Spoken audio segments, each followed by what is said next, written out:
Olá pessoal, tudo bem com vocês? Eu sou o Jordão Alencar. Eu fui convidado pela FES para conversar um pouco com vocês sobre a segunda lição do Esteta. Exatamente, vamos continuar o nosso estudo do EAD Arte. Que bom que você chegou até aqui. Bem, eu sou um trabalhador vinculado à área de arte aqui na FES e queria agradecer imensamente pela oportunidade de fazer parte dessa história do EAD, porque é muito importante disponibilizar o conhecimento. E nós estamos fazendo esse trabalho sobre o Espiritismo na Arte. Esse livro aqui do lado, no fundo da sua tela, que é muito importante, tem uma edição nova que foi lançada, depois você pode procurar na internet. É muito bom, não só para apoiar a arte espírita, mas para estudar, para entender. Bem, sem mais delongas, nós estamos em uma parte que eu gosto muito, quando a gente entra nas lições do Esteta, que é esse espírito que auxiliou Leon Denis nas reuniões mediúnicas ali, tirando dúvidas, trazendo esclarecimentos mais profundos, mais embasados dessa conexão entre a arte e o espiritismo, a gente entra num campo assim que expande a nossa mente, que aumenta a nossa percepção. E eu não sei vocês, mas eu espero que ao final desse vídeo tenham vontade de expandir a sensibilidade, a conexão com a obra artística, seja ela qual for. Ao longo das construções das lições dele, ele vai aprofundando, vai trazendo aspecto sobre uma arte específica, vai trazendo aspecto sobre outra arte específica, vai trazendo reflexões que a gente pode perceber são muito conexas, muito embasadas naquilo que Kardec já tinha trazido através do Espírito de Verdade nas obras da codificação, o que reforça ainda mais essa conexão, essa universalidade do ensino dos espíritos. Então, nesse segundo texto, nessa segunda edição, ele foca em dois aspectos principais.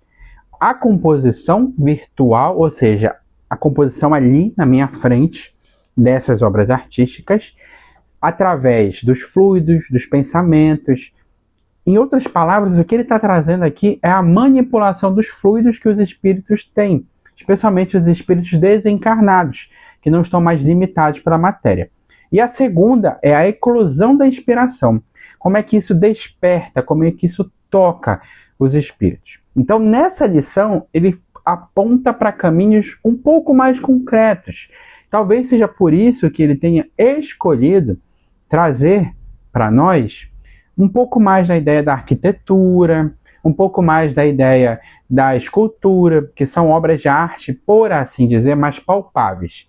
Mas eu queria convidar você que está do outro lado da telinha a interpretar e a imaginar que tudo que ele está falando sobre as obras artísticas mais concretas, que geram objetos materiais propriamente dito, servem para outras manifestações. Bem, então ele diz que essa questão da reunião das moléculas necessárias de acordo com a vontade de projetar os fluidos, ou seja, essa manipulação de fluido, ela serve para construir, transformar em obras que simbolizam beleza sobre todas as formas. Ou seja, de novo ele traz esse aspecto da beleza. E é importante perceber que necessariamente a obra artística, ela desperta alguma coisa no ser. E no mundo espiritual, esse despertar, esse tocar é muito mais sensível, é muito mais possível de sentir, de alcançar as pessoas, inclusive aquelas que ele chama de não criadores. E aqui eu acho que é importante deixar claro. Quando ele diz não criadores, ele não está dizendo que as pessoas não têm condição de criar, mas que atualmente não estão atuando na criação. Isso é diferente. Porque como vamos ver ao longo do texto, todos nós recebemos de Deus a capacidade de criar, de manifestar essa beleza, tá bom? Ou seja, essa capacidade de manipular os fluidos que a gente conhece, o fluido cósmico universal em suas várias formas, para criar obras que despertam, que tocam com a sua beleza em todas as formas, ou seja, há muitas formas de beleza, ela é a capacidade desses espíritos criadores que nós temos condições de chegar e que os seres imateriais, os espíritos desencarnados, que vivem nessas regiões fluídicas infinitamente ricas e sutis, como ele fala aqui pra gente, alcançam essa capacidade, esses lugares no mundo espiritual, após uma longa jornada enquanto ser. Então aqui ele já traz para a gente. Nós, através de uma longa jornada, temos as condições possíveis de desenvolver essas aptidões, essas habilidades, de criar essas obras cada vez mais sutis, mais envolvidas em belezas, envolvidas em capacidade de tocar o outro. E até ele usa um exemplo interessante. Ele fala, imagine que um grande escultor, um grande pintor, ou um grande artista da Terra, ele desencarna. Quando ele desencarna, ele ainda está com esse sentimento impregnado nele. Essas impressões das obras que ele produziu continuam presentes nele. Eu acho que é interessante a gente parar para pensar nisso. Por que o esteta traz para nós que essas obras continuam impregnadas nele? Ou como ele diz, impressão dos trabalhos que executou durante a sua existência anterior. Ou seja, quando ele desencarna, ele ainda está sob a influência da impressão dessas obras as quais ele consegue criar.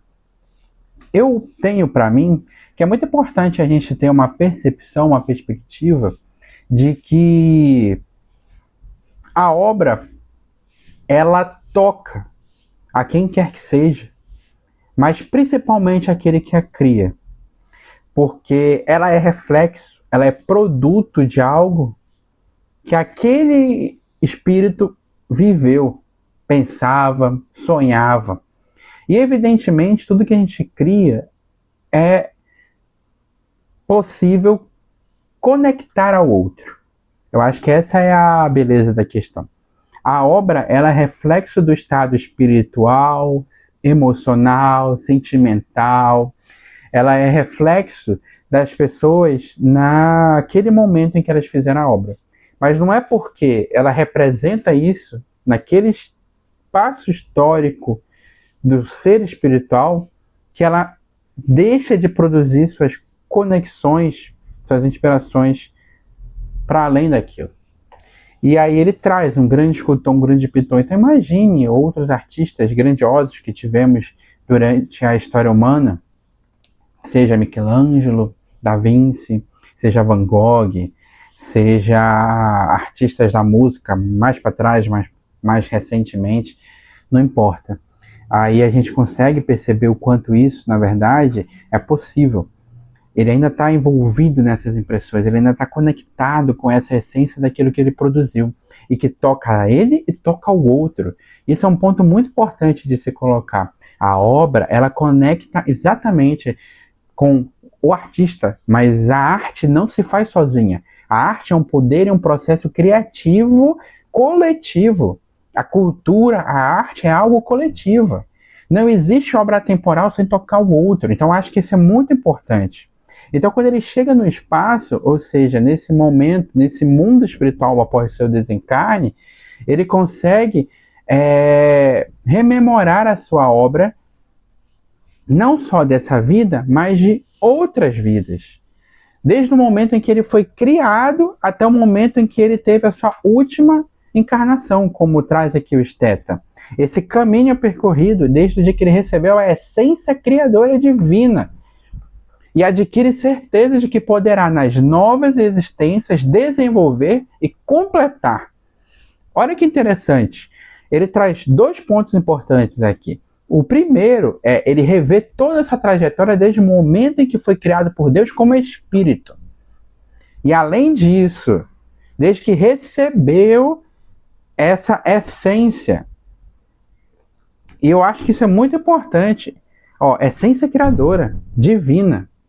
Ou seja, Deus não cria ninguém melhor do que ninguém. Ele criou todos simples e ignorantes. Então, o grande artista recebeu igualmente essa essência criadora divina. E além disso, ele olha para o passado, repercute, rememora, reflete sobre isso, sente isso. Desde o momento que recebeu essa parcela criadora divina, essa essência criadora divina, até o momento em que ele desencarnou. E aí ele tem a certeza de que poderá, nas novas existências, completar o que nós podemos chamar, segundo o esteta, de parcela genial. Então aqui traz um outro ponto importante. Então perceba o caminho que a gente está fazendo aqui. Ele está falando que nós precisamos nos desenvolver para chegar a essa condição. Ele traz o exemplo desse espírito de um grande escultor, um grande pintor, um grande artista, e deixa claro que esse grande artista só é grande porque percorreu um longo caminho. Então isso permite com que a gente sonhe e tenha mais do que o sonho, a certeza de perceber que um dia a gente vai conseguir alcançar essa condição. Porque nós fomos criados simples e ignorantes, passamos pelo processo evolutivo através das existências. É para isso que a gente encarna e reencarna. O Livro dos Espíritos ele é muito claro em dizer que o objetivo dessa encarnação é passar pelas vicissitudes da vida, passar pelas provas e expiações que vão fortalecer a gente, vão amadurecer a gente. Não é diferente com o espírito.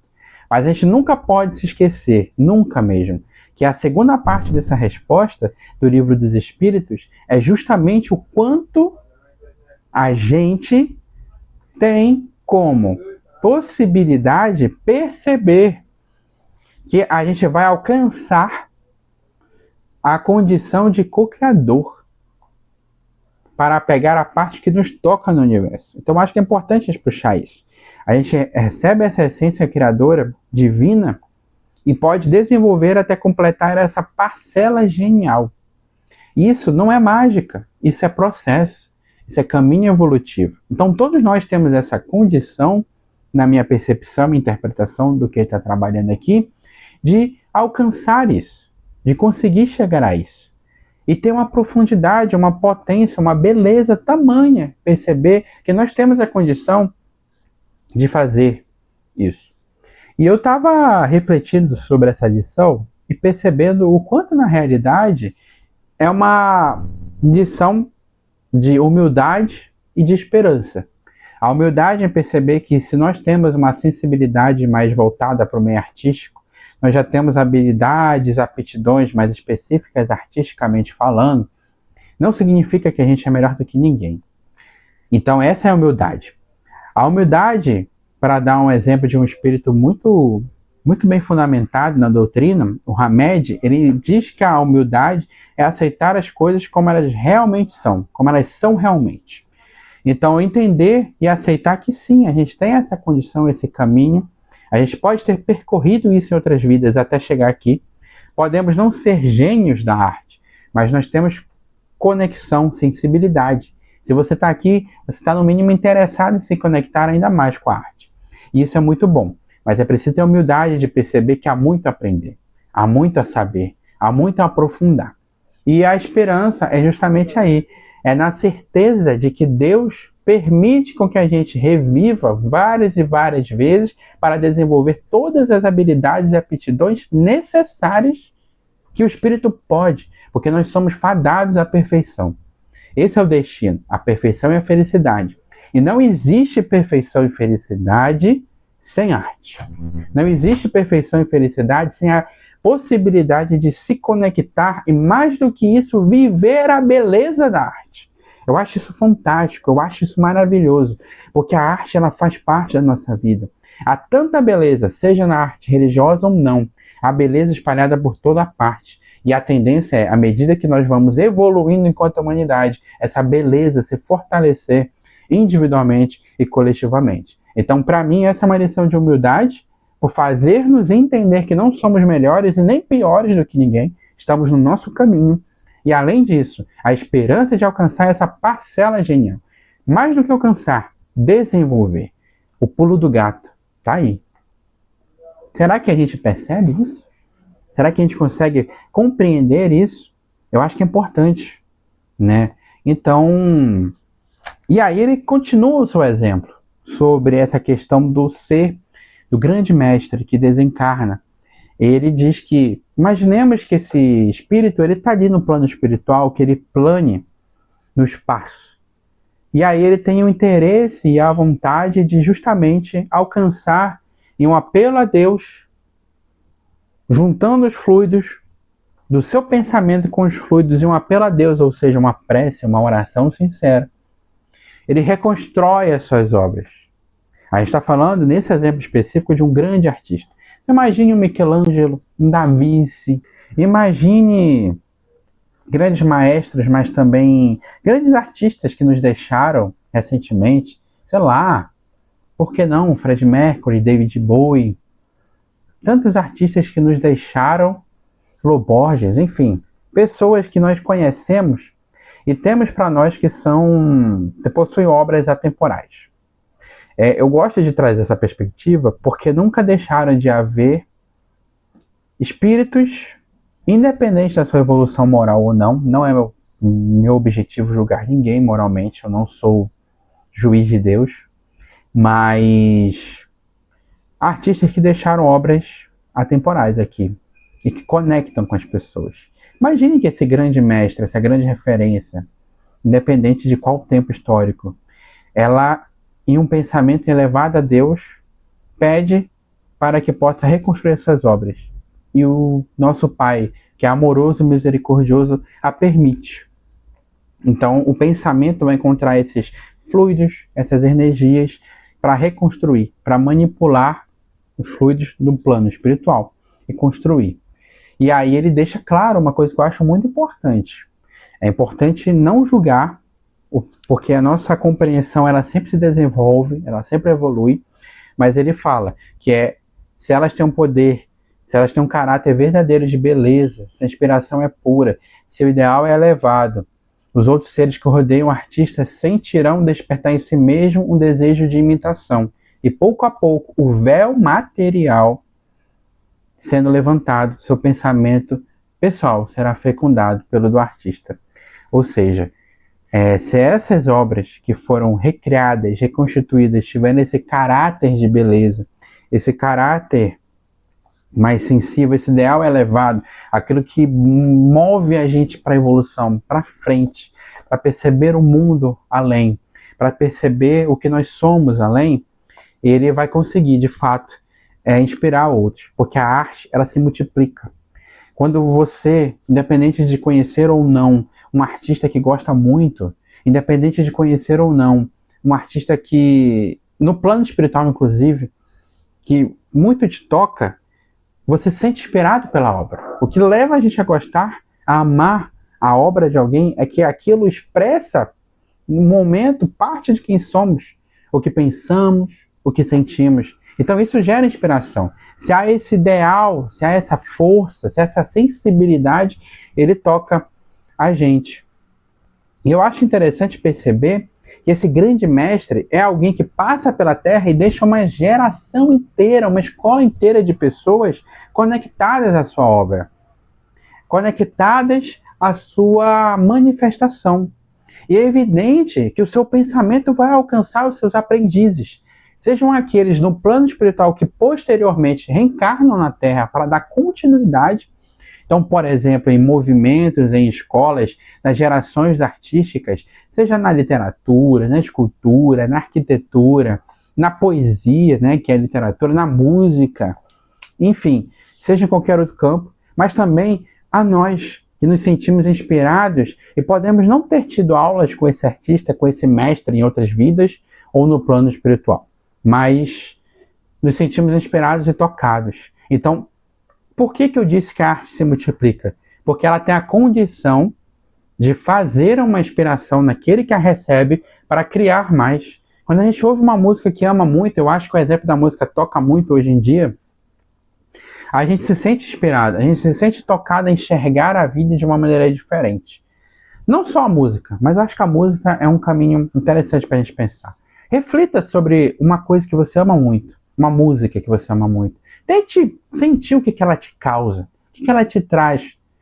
E nesse momento perceba que talvez você pode estar se sentindo cada vez mais inspirado. Seja para escrever o que sente, seja para fazer uma nova música com base naquela referência, seja para viver alguma coisa na sua vida que você não havia sentido inspiração até conhecê-lo. Isso assim que funciona. E eu acho interessante que a arte se multiplica a tal ponto que esse grande mestre, ele não reproduz apenas as suas obras no mundo espiritual.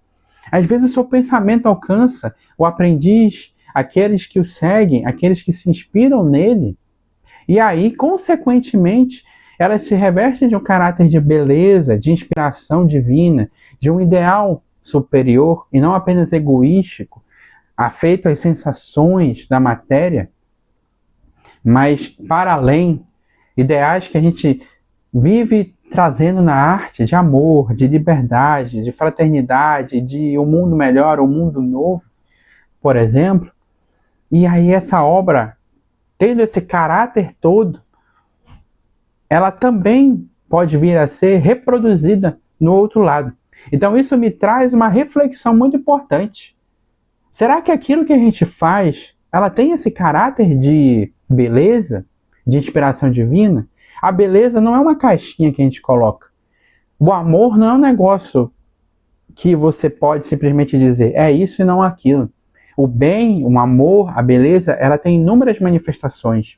E é por isso que a gente precisa ter essa compreensão mais aberta de que a beleza, ela tem um poder de tocar muito grande. Porque há uma pluralidade de espíritos na Terra que todos têm essa possibilidade de desenvolver essa essência criadora divina. Todos têm a possibilidade, vão alcançar essa parcela genial, por assim dizer, e mesmo assim nem todos vão ser iguais. Vão ter o caráter de beleza, vão ter a evolução moral, vão ter o caráter de desenvolvimento da intelectualidade, mas não vão ser iguais, porque o amor é plural. Então a minha maneira de expressar minha relação com Deus, por exemplo, é completamente da maneira que você vai ter de expressar a sua relação com Deus. Porque na sua existência atual, ela vai ter algo diferente. Enfim, então eu acho que é interessante. Interessante perceber qual o tipo de marca que as obras que a gente faz está deixando. E me vem muito à mente a ideia de que muitas vezes a gente procura um palco com muito público, porque a gente sabe que a arte espírita ela tem um enorme potencial, uma enorme possibilidade de alcançar e tocar corações, porque ela tem um objetivo consolador, esclarecedor, de romper o materialismo. Mas pensa comigo, será que ela já não está tocando? Será que ela já não está fazendo com que espíritos do outro lado tenham suas condições de desenvolvimento, de beleza, de reflexão, edificante? Então, eu acho que isso é muito importante, sabe? A nossa obra, ela alcança, se tiver esses ideais divinos, essa beleza, esse ideal superior como o Esteta ensina, ela vai alcançar. Independente se na Terra a gente está vendo espíritos encarnados aos montes ou não, porque não existe só espírito encarnado na Terra. Então acho que é interessante, acho que é muito interessante a gente perceber. Então acho que é importante entender que a nossa obra ela tem condição de tocar o outro.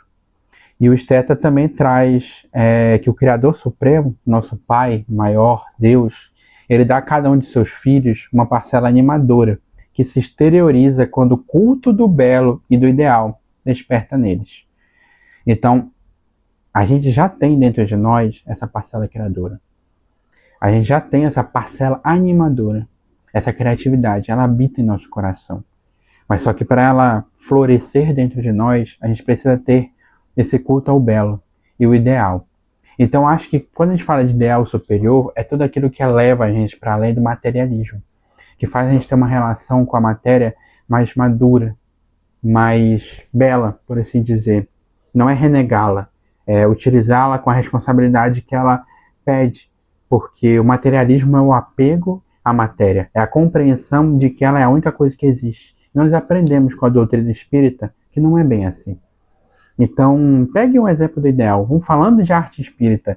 O espiritismo é um belo e excelente ideal para que a gente possa enxergar a vida de uma maneira mais sensível, mais fundamentada, mais libertadora, porque ela leva, enquanto evangelho redivivo, a Jesus.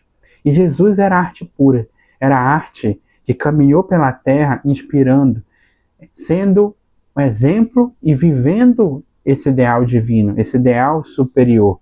Então, nós temos essas condições dentro de nós. Cabe a nós mergulhar em nosso íntimo e perceber isso.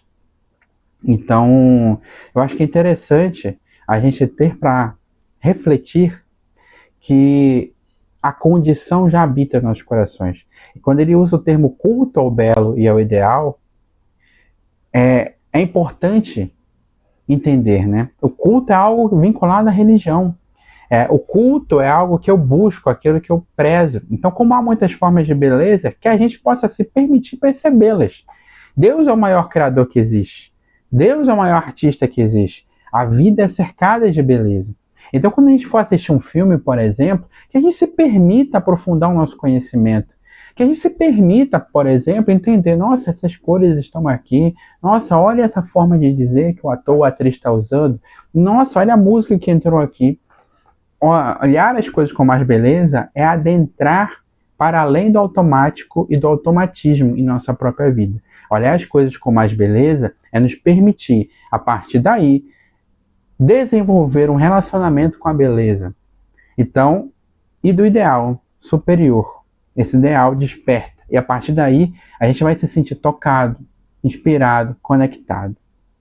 E aí ele compara, né, com a geração da arquitetura na Alemanha naquela época, que era mais o Bauhaus, algo assim, que segundo ele era mais quadrado, e com a geração na época da pintura, da escola de Florentina, do Renascimento, né, que tinha um ideal mais divino, por assim dizer, dos dizeres do Stetta. Mas eu acho que até nesse ponto é importante a gente ter uma ponderação. É óbvio que ele já alcança patamares fluídicos e de sintonia muito maiores do que a gente. Mas eu acho que há beleza também em todas as escolas. Obviamente, à medida que a gente vai desmaterializando esse apego ao material, a gente consegue perceber uma beleza superior, porque a gente se conecta justamente àquilo que a gente é. Enfim, eu gosto também de deixar claro um trecho que ele trouxe para nós. Se vós penetrasseis no espaço, no plano elevado a que me refiro, poderíeis perceber que monumentos que não são semelhantes àqueles erigidos no vosso mundo, são reconstituídos pelo pensamento fluídico de seres inspirados por Deus. Então, em outras palavras, o que ele está falando aqui é que se a gente pudesse alcançar esses planos elevados, que ele já pode alcançar hoje em dia, a gente veria monumentos e obras que não existem aqui. Porque essa parcela criadora, essa parcela genial, ela se desenvolve, e à medida que o nosso progresso enquanto espírito vai acontecendo, o amadurecimento vai vindo, a gente se conecta cada vez mais com o Pai e produz obras que hoje nos são inalcançáveis. Mas eu acho que isso traz um pouco do que eu estava querendo dizer. É óbvio que há momentos mais inspirados na humanidade do que outros, mas acredito que todas as escolas da arquitetura, da literatura, da música e afins, ela possibilita, ela tem condições de demonstrar a beleza, né, em sua maneira, seja no realismo, mas ele convida para ir além do realismo, desse olhar para a realidade nessa lição. Mais para frente ele vai explicar um pouco melhor do que isso. Não cabe a gente adentrar com maior profundidade para não invadir o espaço de outros colegas, né? Enfim, o que eu gostaria de deixar claro para que a gente possa encerrar essa nossa reflexão é entender que todos nós temos essa condição de desenvolver a beleza, essa sensibilidade para a beleza, esse ideal superior. Nós temos no Espiritismo a possibilidade de nos relacionar com esse ideal superior, e além disso é um processo que nos leva à humildade de perceber que eu não sou melhor do que ninguém, porque eu estou amadurecendo esse meu despertar artístico, por assim dizer, e também esperança, porque a gente vai alcançar esses níveis, a gente vai conseguir alcançar as belezas superiores, mas que a gente possa também olhar para a beleza que existe aqui agora, que a gente possa olhar a natureza, que a gente possa ouvir, ver, perceber, sentir o que nos rodeia, as obras que são feitas, porque se há grandes mestres no passado, há também grandes mestres na atualidade, muitas vezes fora das grandes repercussões, por assim dizer, mas existem. Há muitas obras artísticas boas sendo feitas. Enfim, é isso, gente. Fiquem bem, fiquem com Deus e que a gente se encontre por aí. Muito bom estudo, muita fé, e é isso. Botem fé na arte e no amor. Tchau, tchau, gente.